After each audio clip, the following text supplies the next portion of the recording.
Hello, everybody. Good morning, good afternoon, good evening, depending upon which part of the world you are joining from. Welcome to another live edit webinar.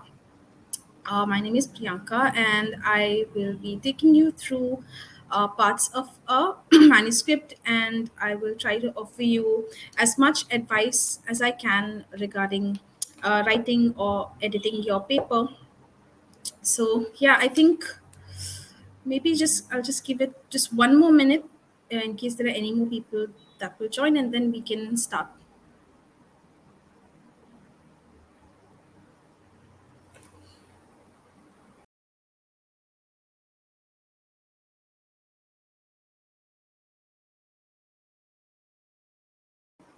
Where is everybody joining us from?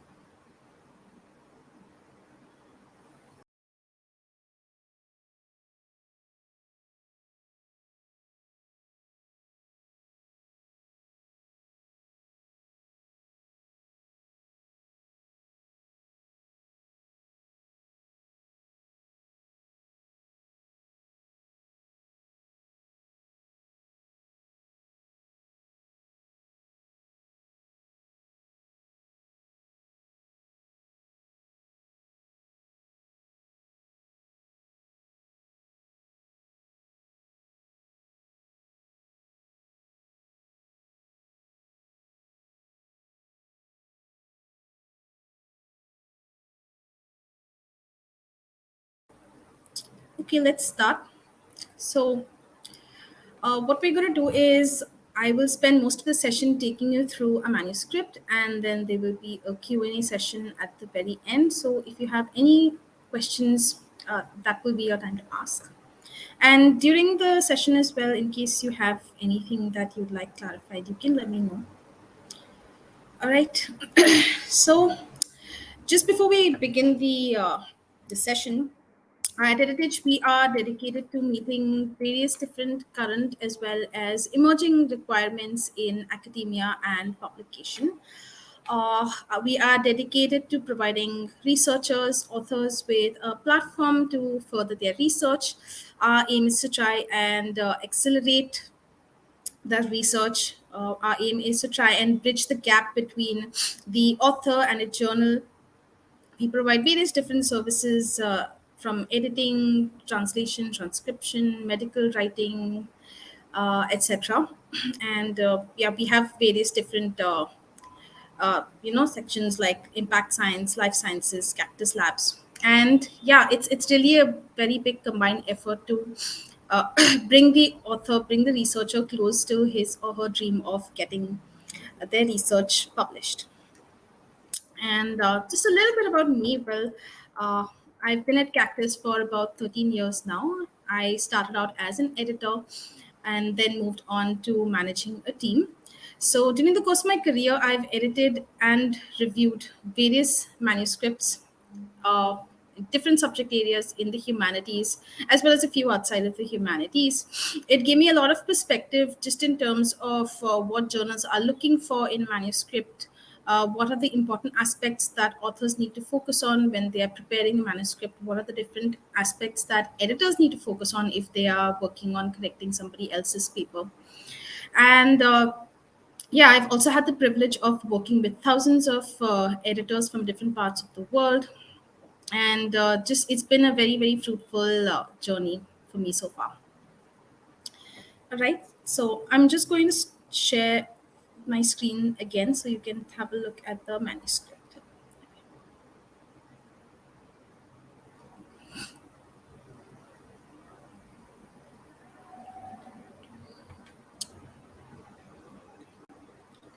Okay, can somebody confirm that they can see the manuscript?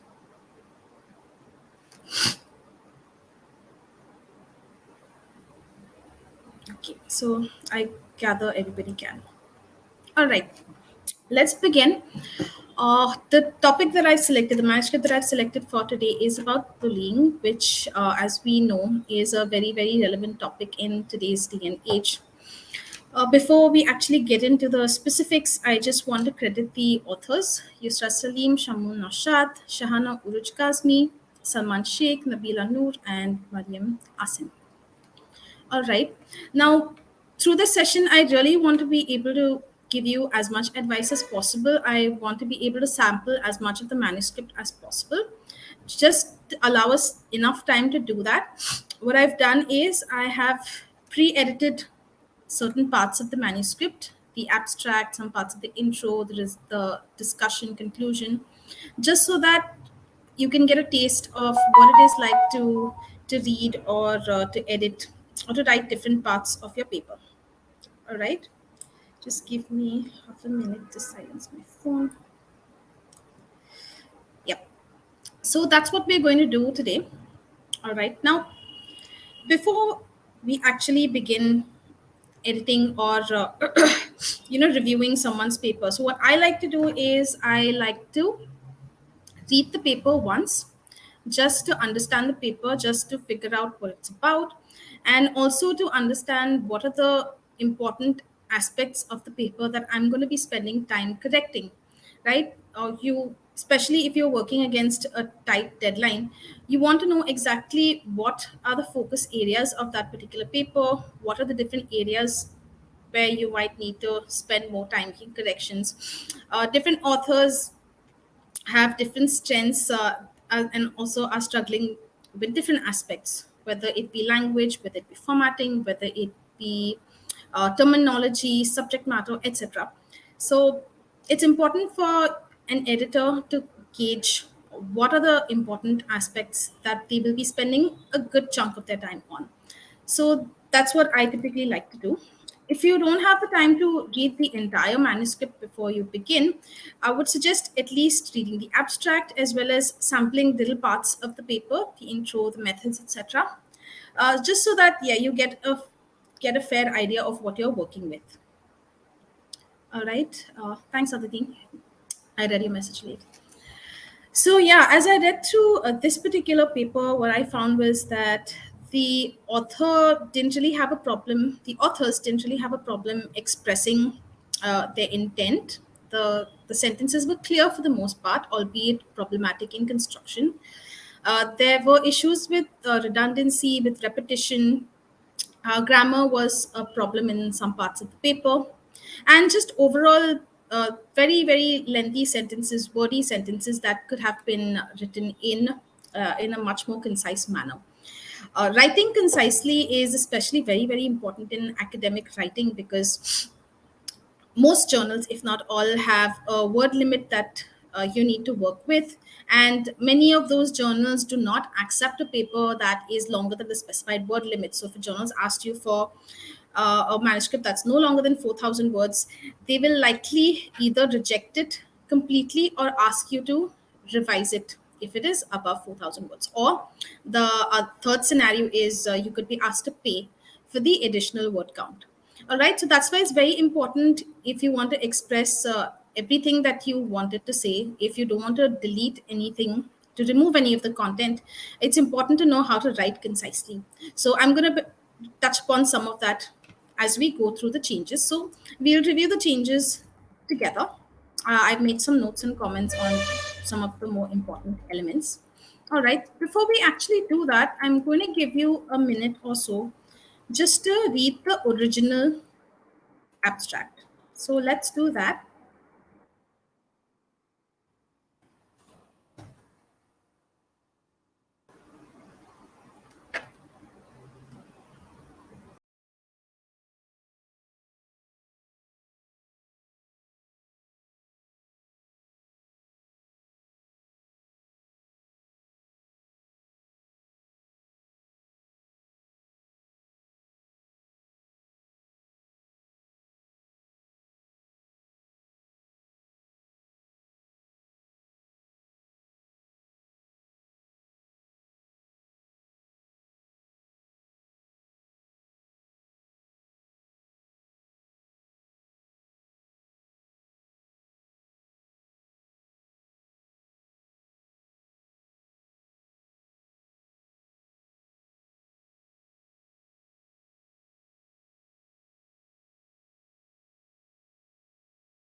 Okay, I guess we can get into it now. Before you actually sit to edit or even write the abstract, if you're the author, a couple of really important things to bear in mind. Number one, you need to see, you need to check the journal guidelines to determine whether or not they ask for a structured or an unstructured abstract. So many journals specify that they either want a structured abstract with the different sections. Some of them will even specify the exact section, so you have to actually title the sections with those particular tags. While others might specify an unstructured abstract, and still others may have no such specifications. In which case, it's your choice. So it's important to check that. It is also important to ensure that your abstract contains all of the essential information. So, the aim of your study, a little bit about the methodology that you used, the main findings of your study, and the implications, the conclusion, all of that information. It's very, very important that none of these elements is missing from the abstract. Very often, a journal editor might reject the manuscript just based on the abstract. So, essentially, a desk rejection. Your manuscript might not even go for review if the abstract is not in order. So, that's why it's important to make sure that it's complete. And another important thing is to make sure that whatever you've stated in the abstract is consistent with whatever you have mentioned in your manuscript, and vice versa. Your abstract cannot contain a different aim, or any difference in the methodology, any difference in the findings. It could nullify your research altogether, and it could also result in rejection. So yes, these are a few pointers. Okay, now let's look at the sentences. Now, the first part. The very first sentence is problematic in this case. The original states that bullying incidents, so it's incidents and not incidences. So incidents have been increasing, and they have resulted in a number of psychosocial traumas.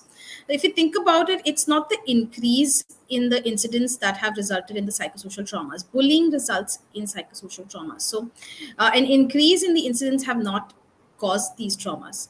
So it's likely the authors are saying that an increase in bullying incidents have resulted in an increase in such traumas. So you want to then make a change that clarifies that bit. So over here, increasing incidents of bullying have resulted in increase in psychosocial traumas. All right, so that would be closer in meaning, and it would make more sense. I wanted to touch upon a few important aspects of grammar here. So take a look at this comma that's after traumas, and the comma after the word violence. These are called set-off commas. So set-off commas are typically used when you are introducing additional information in a sentence. And it's very important that they be used correctly for the sentence to be rendered grammatical. So in the case of this particular sentence, including depression, anxiety, violence. This is additional information. And the idea of inserting set of commas correctly is that even if you remove the set of information, it should still read like a correct sentence.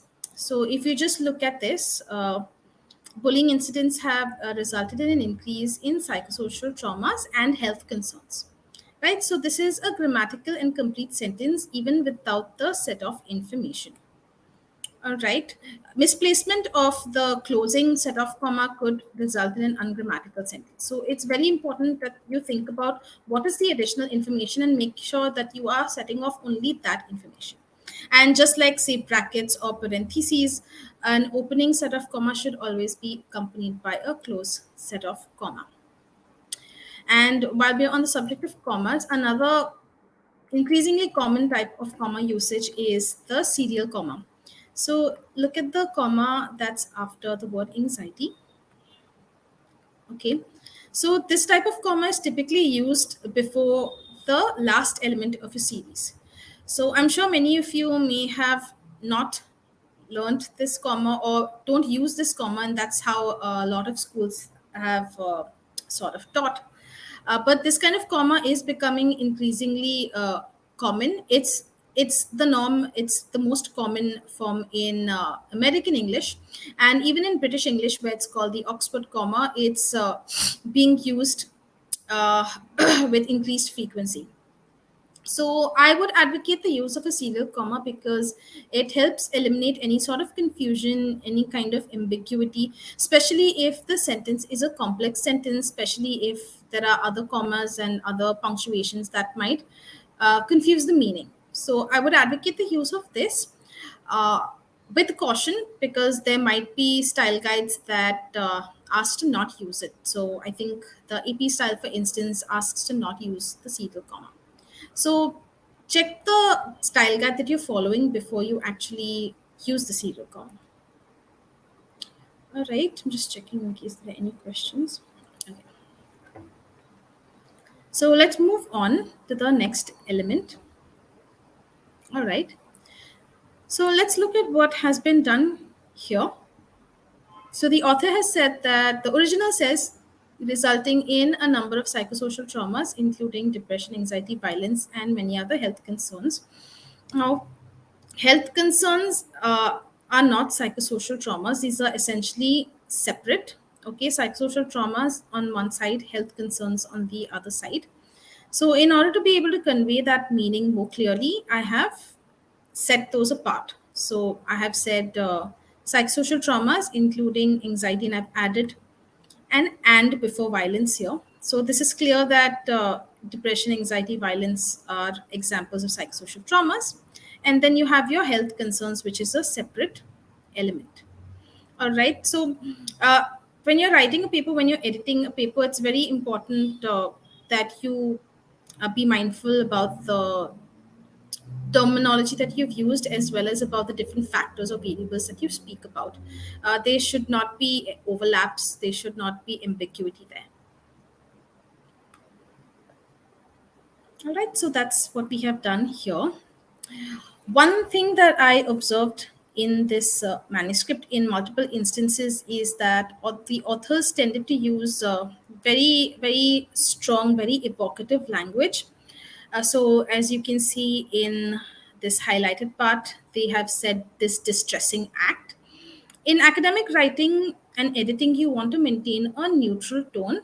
You want to convey the intent, you want to convey the necessary impact, but you don't typically use very strong words that convey maybe an element of subjectivity or have any sort of emotional element tied to them typically. So, using neutral language is the best when it comes to academic writing. So, in a case like this, you can simply either just replace the said word with a more neutral word, or you can reword the sentence such that you don't have to use that word.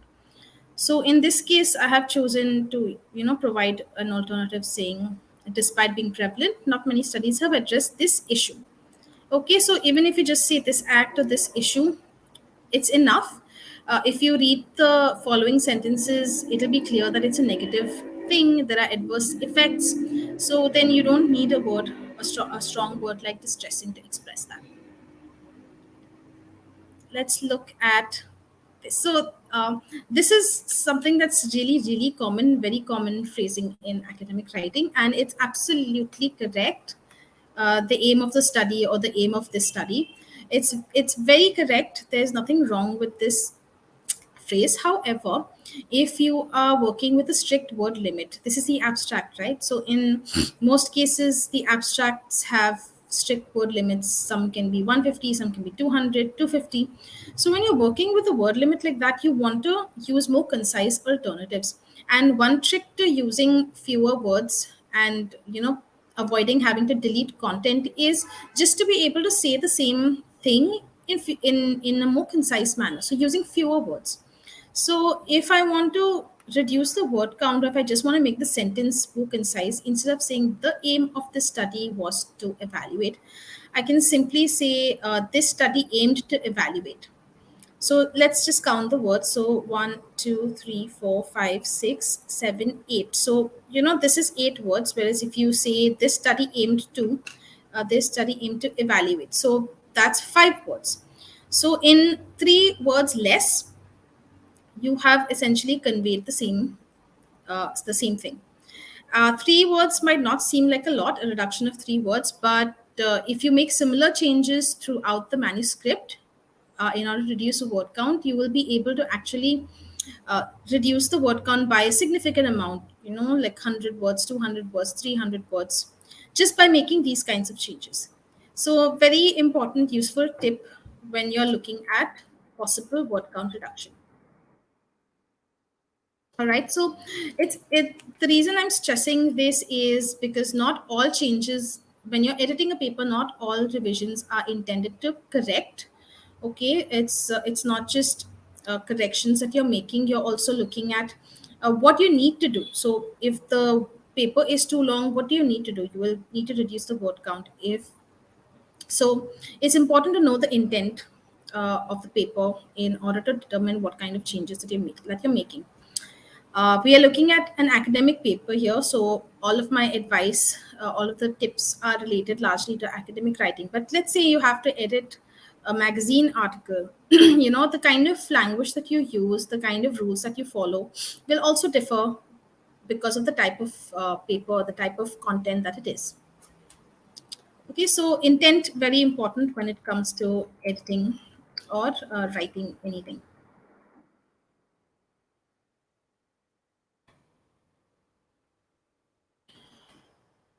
Okay, let's move on. So we're done with the background. So let's look at the methodology.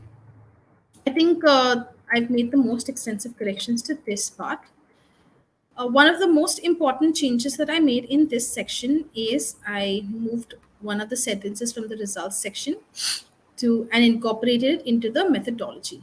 So let's see what that sentence was. So So over here, the author is talking about the study participants, and he's giving information about how many of them were male participants, how many were female participants. This kind of information is not provided in the results section. Any information about the methods used, any information about the participants, you need to provide that in the methodology section. All right. So if you come across a paper that has information out of place, you need to move the information such that it is in the correct place. So what I've done is I have moved that sentence and I've put it into the methodology section. All right. The author already mentioned some information about the victims, the total number of victims, and the age. So I've simply incorporated it into that sentence. Another clever way of reducing word counts is instead of using full sentences to mention information about, say, the study participants or the results, is that you can use parentheses. So you can insert, instead of saying there were 204 male participants, female participants, and 195 male participants, instead of using a full sentence like that, you can make that parenthetical information. So that is again helping you state the same thing in fewer words. Okay. Just a side note about the number style here. So this isn't incorrect, 5 months, but a lot of style guides, in my experience, ask for numbers under 10 to be spelled out. So if you are editing or writing for a particular journal or following a particular style guide, make sure to see whether they have any specifications with regard to the number style. So for instance, I think the Chicago Manual of Style asks for numbers under 100 to be spelled out. So it's important to just check before you make any sort of changes. If you make a change that is not really adding any value, that's not needed. It's an unnecessary change. So it's as important to avoid unnecessary changes as it is to make necessary ones. Let's look at the second part of the methodology. This is again another way you can write more concisely. So, whenever you are looking at two sentences or more that have related ideas or that have the same subject, rather than making them separate sentences, you can combine them into one sentence. Okay, so in this particular section, the author says that data was collected from these many victims through a questionnaire. And in the next sentence, he says that that particular data were analyzed using SPSS. So over here, they are related ideas, and the subject that is the same, that's data. So rather than having separate sentences, you can combine them into one sentence and just kind of have a more cleaner presentation, a more clean sentence. So over here, if you see the change made, data regarding the victims were collected via questionnaire and analyzed. So as you can see, there has been no need to repeat the word data over here, and the two sentences have been combined, and fewer words have been used again to express the same information. So many times it's not just to reduce the word count, but also just to make your writing more compact, to make it sound more idiomatic, to make it seem like it's written by a native speaker. It's necessary to make these kinds of adjustments. Okay, so you can be on the lookout for instances where sentences can be combined with caution, of course, because we at the same time don't want a sentence that's too complicated, that's too complex, that's too long. So use this tip with discretion.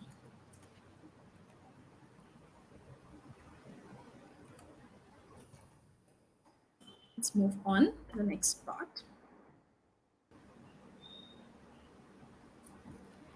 Now, in the results section, as I said, I have moved some of the information. If you are editing or correcting for another author, it's important that you explain the reason for your change. So, for a change like this, I would insert a comment explaining why I have made a particular change. All right. Now, let's look at the word choice over here. I just want to spend a minute on this, it's interesting. So, the word relatively. Let's look at the original. Now, the author says that incidents of bullying were more common in females than in males, and he says that 48% of the female participants were bullied, while only 45.8% of the males reported that. If you think about it, there isn't really a lot of difference between the two, right? It's 45% and 48%. So the difference isn't very, very stark. So using the word only kind of implies that the difference is a lot bigger than it should be. So rather than using a word like only, you can use a word like relatively.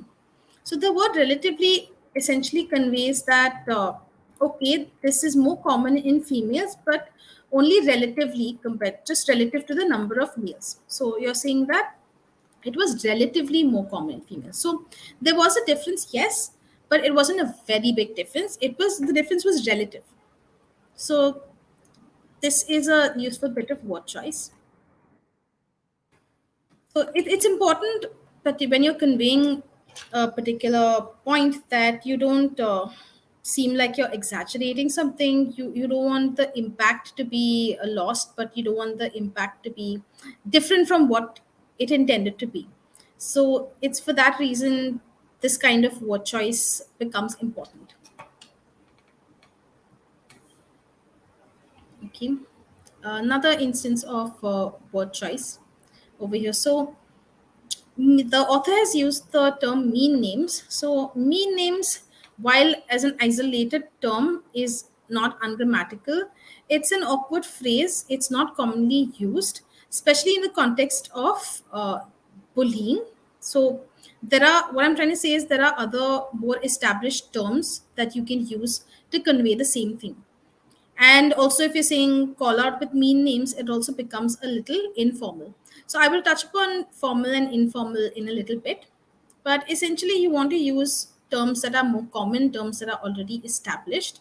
So, I have used the word name calling. So, name calling refers to insults that are thrown at a person, when you're arguing with a person, or if you're verbally abusing someone, calling out names. So name calling is the most standard term that we use. So that's the name. That's what I've used in this part of the sentence. Okay. So over here, I've just pointed out an instance of awkward usage. So the author has used bullying cases.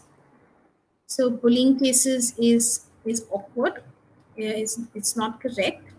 One way you can check whether something is awkward or not is you can look for it in Google Scholar, depending upon whether it's a terminology or not.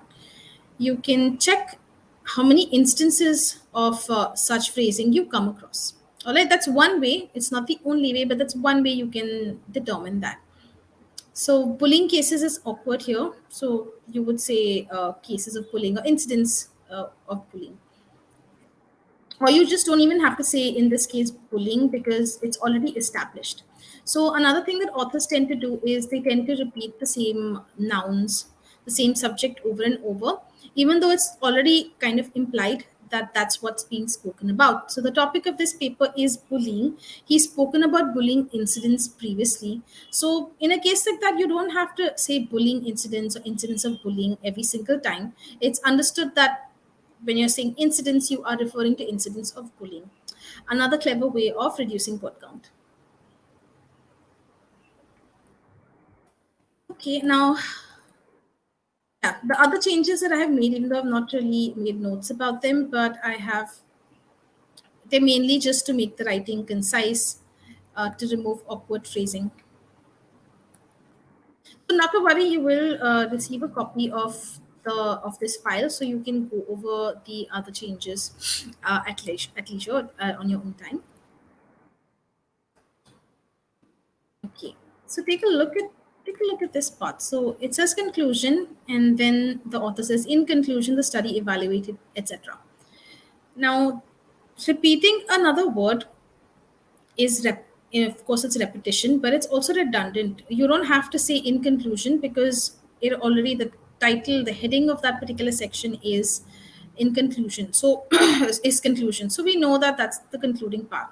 So again, you can remove in conclusion and simply say the study evaluated dot dot dot.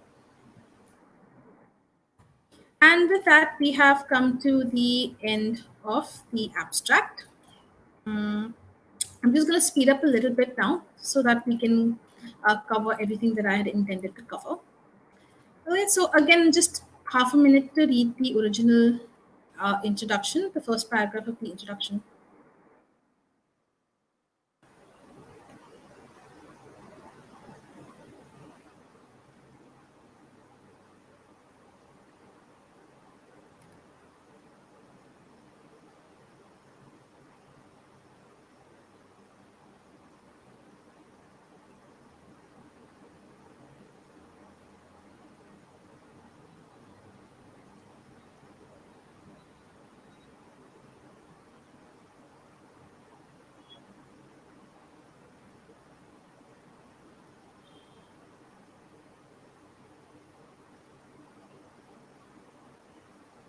Yeah.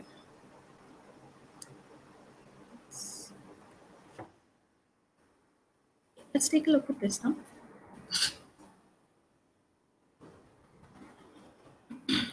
All right. When you're starting with the introduction section, typically you want to make sure that you're introducing context. If there's any word or term, and if your topic needs further elaboration, you want to do that at the beginning of the introduction. So, if you take a look at the original, the author has sort of defined bullying or spoken about what bullying is in the second sentence, and he's spoken about it being psychological stressor in first sentence. So in a case like this, you want to first speak about what bullying is in the very first sentence, and then provide more context or more background about the kind of issues that it poses. So that's what has been done here.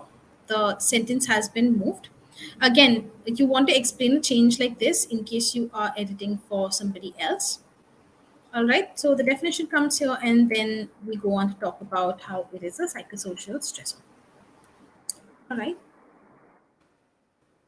that's pretty much the kind of change that was made. I also made some revisions such that it is more grammatical, it's more idiomatic, depicted with aggression using power for suppression. So I've chosen to say displays of aggression and power to suppress and hurt others. So just ways of making the sentence more native in tone, making sure that it is completely grammatical. In this sentence, I have removed the word either because you typically use either or when there are two options. In this case, there are multiple elements here. There are four elements, so you typically wouldn't say either uh, or in such a case. So I have written or because that's fine, but you don't need to use and you shouldn't use either in such a construction. Note again the reappearance of the serial comma. So a serial comma can be used even with or. So this even if this is and, it's correct. Even if it's or, it's correct. Now let's take a look at the use of this word abusing. Uh, Abuse, of course, would be a better word here. Now, if you think about the other elements, all right, teasing, hitting, threatening. So teasing and threatening is they're a type of verbal abuse, and hitting is a type of physical abuse. So in that sense, you don't really need to use the word abusing. It becomes redundant. You've already mentioned types of abuse in the previous instances. So I think this is what I meant earlier when I said that you should be careful in terms of not using words that might be repetitive, that might overlap, just keeping it clean. So in a case like this, you can just remove the word abusing, or if you're using a more conservative approach, you can just ask, you can just explain it to the author and suggest that they remove it. Yet another way to reduce word count. Okay, some more information on word choice. So, like we mentioned, like we saw earlier, he said this distressing act in the abstract, and here he says destructive act. Again, you want to keep it neutral, so you can just simply say this act is linked, these acts or these incidents are linked. You don't need to use a descriptive word at all. The second part of the sentence, if you see, it already mentions adverse outcomes. So, adverse outcomes implies that these are negative, that bullying is negative, that there are destructive effects. So, then you don't need to use a word like destructive. All right, you're conveying the same thing in a very balanced, very neutral way.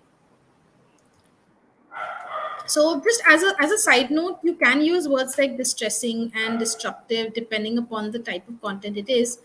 If it's say web content, if it's a magazine article, if it's a story, a novel, this kind of language is perfectly fine in for that kind of content. But in an academic paper, you want to, as far as possible, stick to using a very objective, very neutral tone.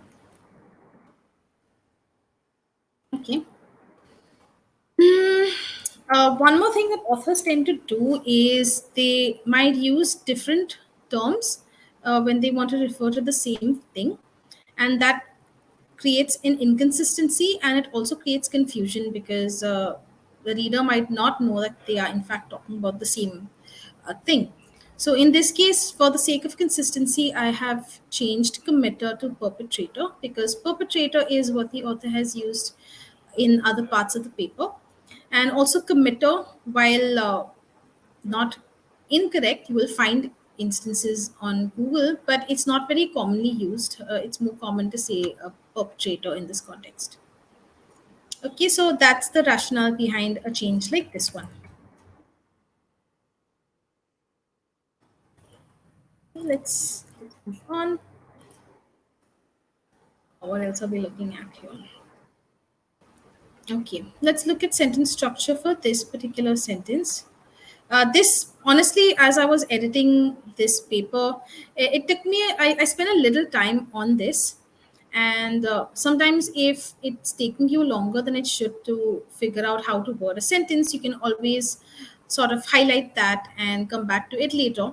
Sometimes you may not quite understand what the author is trying to say in a particular sentence, but as you continue to edit the rest of the paper, there might be information in another part of the paper that might give you enough context to understand what he's saying in that particular sentence. So if nothing's coming to you, then don't spend too much time over that. You can just mark it, highlight it, and come back to it later. So I think that's what I did in this particular case. So over here, the author, the original version says that being a social threat, global bullying statistics have shown that it's a chronic stressor. There are two mistakes in this particular sentence. So, first, it says being a social threat, global bullying statistics have shown. So, global bullying statistics is not social threat, but that's what the sentence construction implies. So, this is an example of incorrect modification. Okay, the construction is faulty because it's modifying the incorrect subject. All right, so bullying is the social threat here, not bullying statistics. So you want to correct that. In addition to that, the author says being a social threat, it's shown that bullying is becoming a chronic stressor. Now, bullying is not becoming a stressor because it's a social threat. It's the other way around. It's becoming a social threat because it's a chronic stressor, right?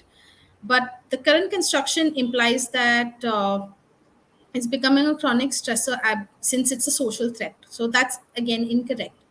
So that's another thing that you have to correct in this particular sentence. All right. So if you look at the revised version, global statistics have shown that bullying is becoming a chronic stressor and therefore poses a social threat. So that makes a lot more sense. Again, since this can be considered a major change, if you are using a conservative approach, you can either suggest it through a comment, suggest change through a comment, or if you want to make the change directly, at least flag it for the author. Okay, uh, I hope I hope everyone's following so far. Can move on to the last, I think the last part of this paragraph. So I've used engenders here to imply that bullying sort of fosters, promotes, or results in depression and self-hate. It's a more sophisticated word. It's a more common idiomatic word to convey that particular bit of information. Okay, the original was awkward in any sense. Uh, Rate bullying to be is ungrammatical, is incorrect. So you would want to change a phrase like that. Okay, and let's now look at this particular paragraph on the methodology. Again, just half a minute to read the original. In the meantime, if you have any questions as well, you can paste them in the chat.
Hello Priyanka, sorry to interrupt. Please unmute yourself and continue. Oh, I'm so sorry about that. I think I didn't see the screen. So I'm just going to repeat everything. Uh, Sorry about that, It's everybody. So, so I'm just essentially going to repeat everything that I have said. So in this particular section, one of the things that stood out is he says factors assessing bullying. This is not only awkward; it is also unclear. So what factors is he referring to? Is he referring to measures of bullying? Is he referring to instances where underlying factors as far as bullying is concerned? What is he referring to? So based on the content in the parentheses, he's likely talking about different measures of different measures assessing bullying essentially. So that's likely what he means. So in a sentence like this, you should just make sure that uh, you are kind of clarifying everything. So what I mean by that is one of the most important reasons that papers tend to get rejected is that the methodology is not clear, the results are not clear. So a phrase like this can essentially be problematic. So you want to make sure that you're correcting it. All right. I think the next thing is what I was talking about. So this is one of my favorite parts of the manuscript. So the sentence says that all victims were included, while we did not include any of the perpetrators. Now the author has already said that 399 victims were studied in this particular bit of research. So we already know that the study participants were victims. So naturally, if they are all victims, then they are not perpetrators, right? So we don't need a separate sentence telling us that no perpetrators were included.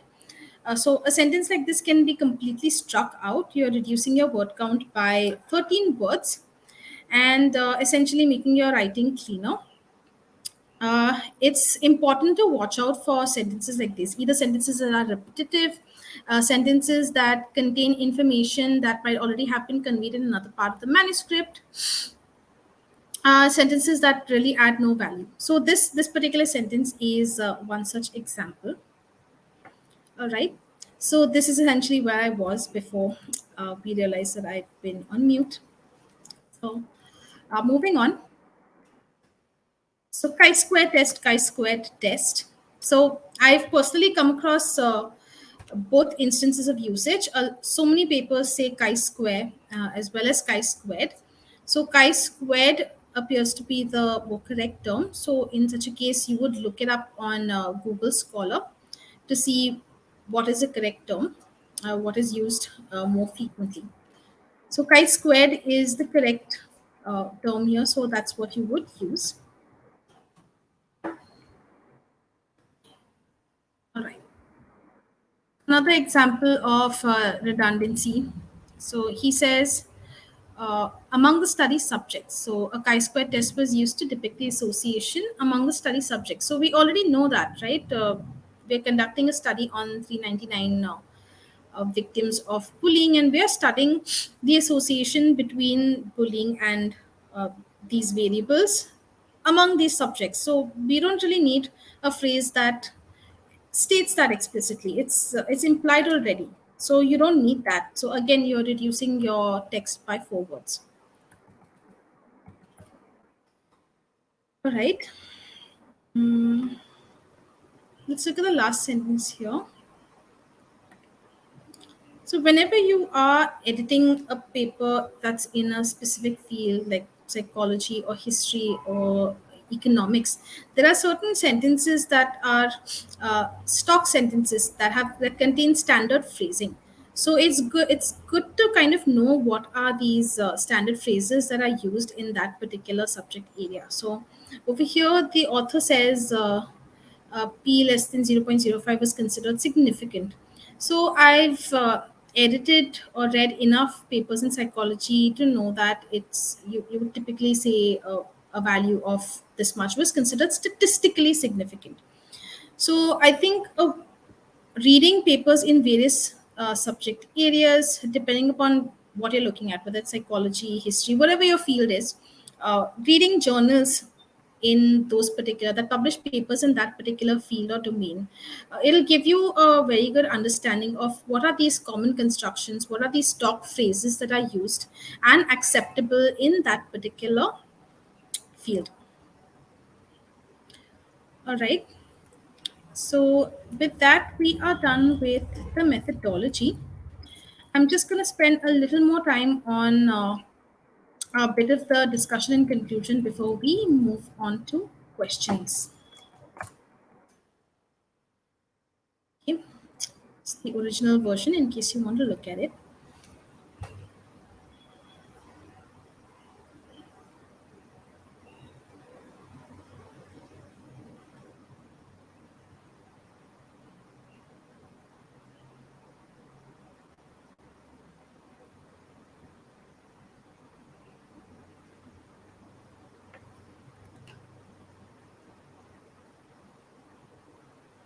Okay, couple of notes here again. A note on conciseness.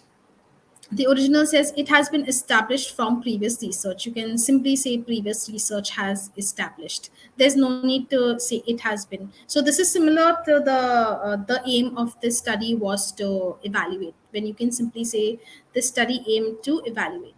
All right. So similar logic and using fewer words to state the same idea. Okay. Let's talk about the terminology used here. So the author has used adolescence depression. So that is incorrect. You will say adolescent depression. So when there are when you're using two nouns and when one of the words describes the word that follows it, the first word needs to be used in the adjective form. So you can't. So adolescence is the noun form, and the adjective form for that is adolescent. So in such a case, you will say adolescent depression. You will not say adolescent's depression. Similarly, say in a case like this, depressive symptoms. So depressive is the adjective form. Depression is the noun form. So you won't say depression symptoms. You will say depressive symptoms. All right. So another mistake that authors sometimes tends to make. Okay, if you're using a word to describe a noun, a particular noun, then you need to make sure that that particular word is used in its adjective form and not the noun form, not a verb form.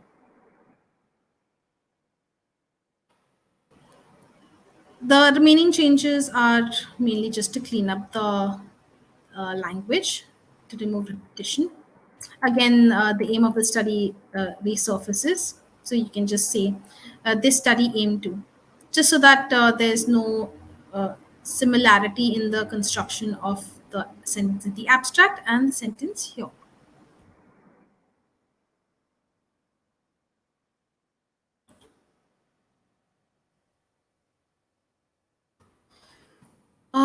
I do want to spend a few minutes talking about the last part of the discussion section. So let's see what the author has done here. So there are two paragraphs. So in this paragraph, the author speaks about his limitations. And in the last paragraph, he speaks about the strengths of the research. Whenever you are constructing or whenever you are providing limitations, it's important that you first talk about the strengths of your paper. So many journals ask that you provide a limitations section, and this section typically comes either as a separate subsection or sometimes it can be combined and added as a paragraph in the discussion section, which is what these authors have done. However, you would want the focus to first be on the strengths of your study, the strengths of your research, and then you want to maybe briefly touch upon the limitations of the paper. So in a case like this, I would simply exchange these paragraphs so that I am speaking about the strengths of the paper first and then I'm talking about the limitations. Okay? So keep that bit in mind. Let's now look at the limitations paragraph. So the authors have humbly said that this paper, this research had several limitations. Now, even though it might be true that your paper has several limitations, you don't want to make that so obvious. You don't want to put too much emphasis on the fact that there are several limitations, that there's so many limitations of the paper. You want to sort of cushion that a little bit and not draw too much attention to that. So you can simply say that our study had its share of limitations, maybe, or it says that it has its limitations. So there's no need to draw attention to the actual number of limitations or the extent of limitations of the paper. So I would always advise downplaying the limitations a little bit and focusing more on the strengths of the paper. All right. And when I say downplay, I don't mean, completely miss out on talking about the limitations. By all means, we should talk about them. But maybe just use a softer tone or just state it in a more neutral way and don't draw too much attention to the extent of the limitations. So, the last paragraph, which is the more important one that talks about the strengths of the study, should come earlier, as we established. A common error that I've come across in papers is despite of. So, despite of is incorrect. You will either say in spite of or you will say despite, but it is incorrect to say despite of. Limiting factors. Now, limiting factors is a set term and it's a correct phrase, but in the context of talking about the studies focus areas, you would use the word limitation. So you wouldn't say limiting factors of the study, you would say limitations. Okay, so another instance where word choice comes into effect, and understanding or thinking about what are the most commonly used words in a particular domain, that comes into play. So, limitations is the more common word that's used to speak about a study's focus areas.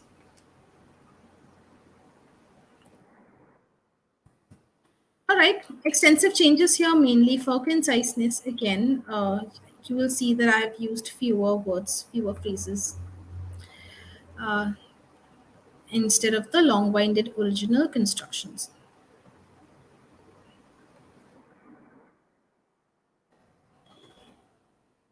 And finally, the conclusion. We want to just look at the original version.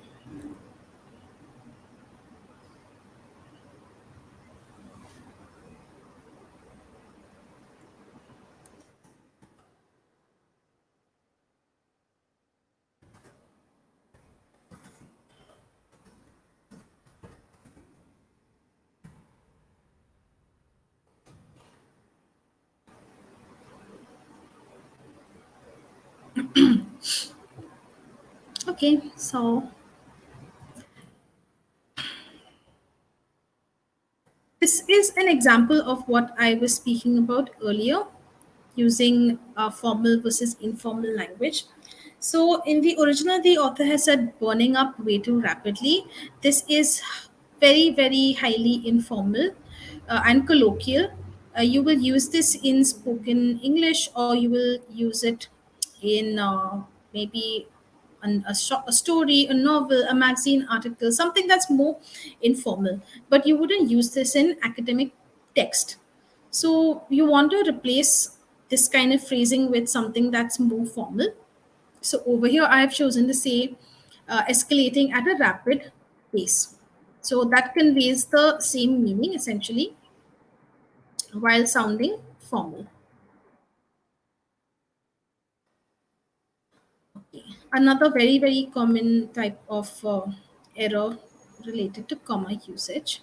So before I actually discuss that, let's take a look at these two phrases. Let's these two parts of the sentence. So the first one says, "Our study provides an overview of different aspects of bullying." So that's the first part, and then there's this comma, and then it says, "Results indicate that there is a dire need to address all forms of bullying victimization." Okay, now if you look at both of these parts, they are both complete thoughts. They are independent sentences in themselves. You don't need to add anything to complete the sentences. So when you join two complete thoughts or two complete sentences with a comma, that results in an error that we call a comma splice. A comma cannot be used to connect two complete phrases or two independent phrases. All right, it can only be used if the clause that comes after the comma, if it's a dependent clause. That is, in simpler words, if it's not a complete sentence on its own. All right. So over here, there are a couple of ways to correct a comma splice error. So one of the ways is what I have done here. So our study provides an overview of different aspects of bullying, comma, and our findings highlight a need that I need to address all forms of bullying victimization. So by using and, okay, using this conjunction, I have corrected this particular error. Another way in which you can correct the comma splice error is instead of using a comma, you use a semicolon. So a semicolon is used to connect two independent phrases. So since the original phrases were complete sentences. And when you're using a semicolon, you cannot use any sort of conjunction. So over here, our study provides an overview of different aspects of bullying. Okay, complete thought, semicolon, and then our findings highlighted that I need to address all forms of bullying victimization. Yet another way of correcting this is also you can sorry you can also use a period and you can start a new sentence. All right. So this is also a way to do it, but this is not very ideal because these are two related thoughts. So instead, you want to try and keep it to one sentence, like I mentioned before, using related ideas and combining it into one sentence.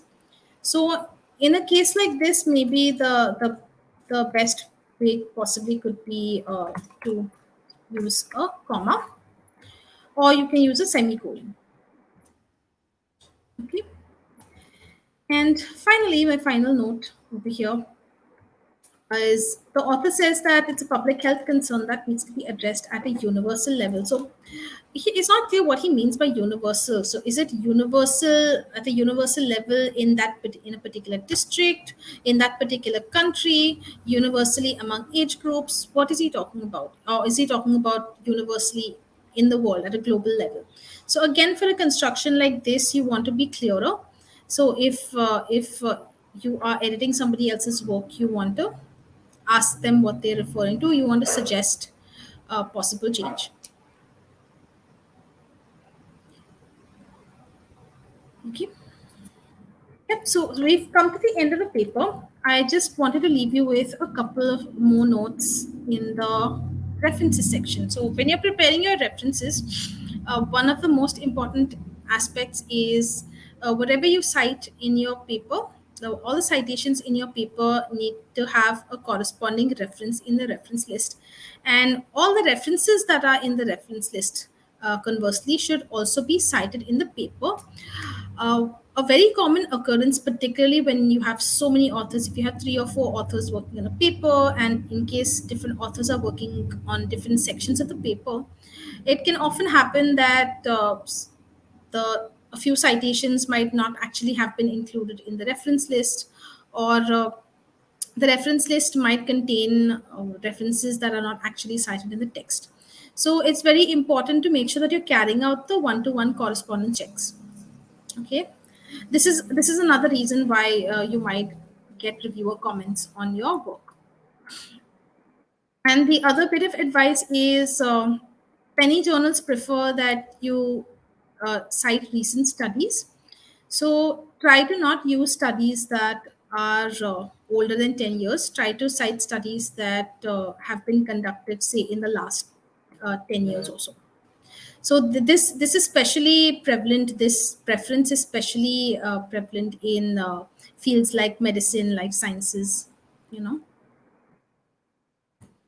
And of course, this rule only applies depending upon the domain and subject area. So if you're looking at a paper on linguistics, if you're looking at a paper on archaeology, for instance, uh, In such a case, it's fine to use citations or to refer to papers that are older than that. But in general, as a rule of thumb, journals prefer using more recent citations. Cool. And that comes with that, this particular bit comes to an end. I think just one thing that I didn't touch upon at the beginning. So with the title, you want to use the title, you want to use the title to represent what the paper is about, and for you as an editor or even an author to be able to use or create an effective title, is better for you to actually read the paper, to edit the paper, and then leave the title for the end.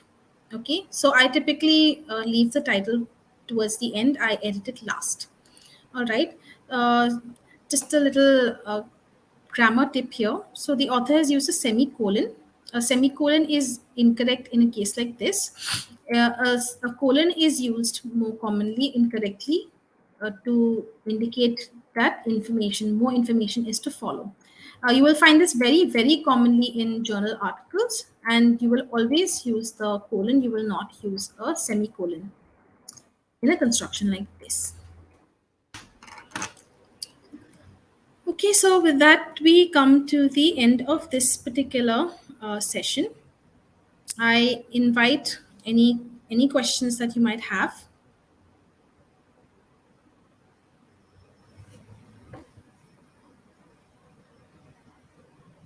Okay, so yeah, if you have any questions, to type it in the chat box. Also, Aditi will have left feedback form in your chat window, and we would appreciate any sort of feedback that you might have about today's session, so that we can work on that and we can come up with new ideas, new things that we can sort of bring to the table in future sessions.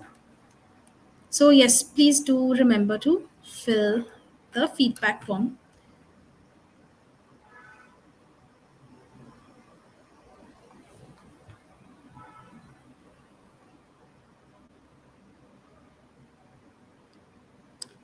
Okay, so no questions so far.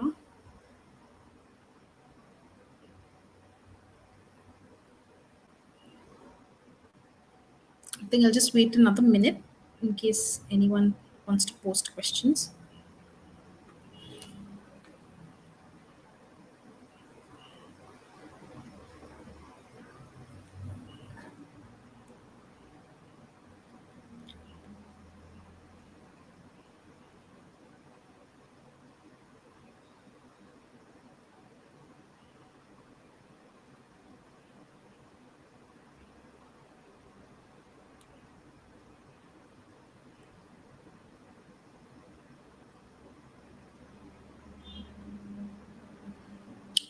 Okay, so looks like we don't have any questions. So we can, I think, wrap up for now.